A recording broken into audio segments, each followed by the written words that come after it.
第五課四邊形啦。咁四邊形比較重要嘅咧就係 parallelogram 啦。parallelogram 我哋計佢嘅未知數 unknown x y 嗰啲咧，就用翻佢哋嘅 property 啦。咁就有3個比較要記住嘅 reason 啦。咁要 prove 嘅題目就要寫啦，但係有啲老師就要你乜都寫晒㗎啦。咁你留意翻啦。咁如果佢對邊一樣，佢計翻佢哋嘅長度咧，就用 opposite side of parallelogram 啦。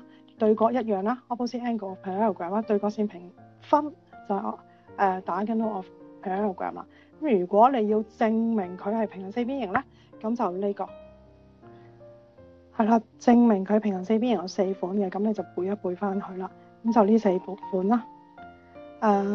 opposite side equal 啦，對邊相等啦，對角相等啦，對角線平分，最尾對邊一樣加平衡啊。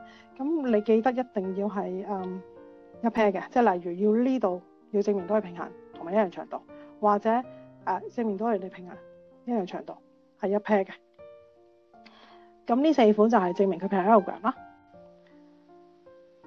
到其他四邊形啦，其他四邊形就好做好多啦。咁rhombus 啦 ，rhombus 佢包括晒所有 parallelogram 嘅 properties 啦，仲有對角線係形成90度啦，對角平分啦，係咪 ？reason 寫一個得啦。property of rhombus rectangle 包括晒所有 parallelogram 嘅 properties 啦，同埋呢個對角線係一樣長度嘅。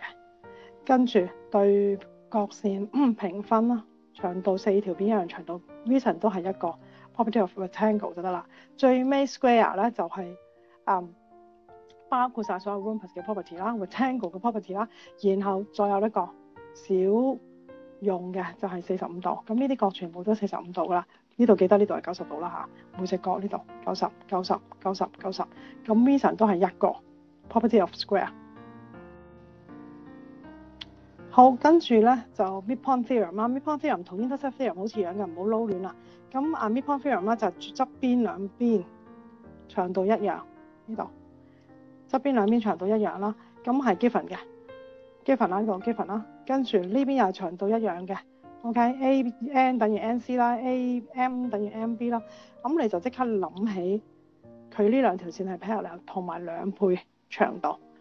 咁呢個就係 midpoint theorem 啦。重點一定要三角形啦，一定要三角形。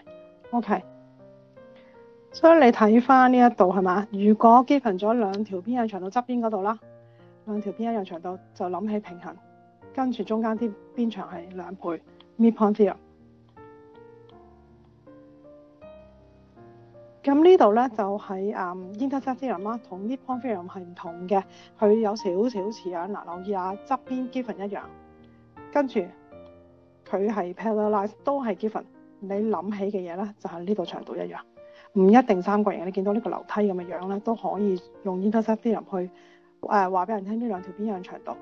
咁 intercept theorem， 咁如果佢三角形都得啦嚇，咁呢度一樣長度啦，平衡啦，你就要諗起呢啲 given 㗎 given， 咁你就可以諗起側邊呢兩條邊一樣長度，咁就係 intercept theorem， 唔係 midpoint 啦。midpoint 係俾咗呢兩邊你 given 一樣，然後諗起中間平衡兼2倍，呢度就係 midpoint，小心啲。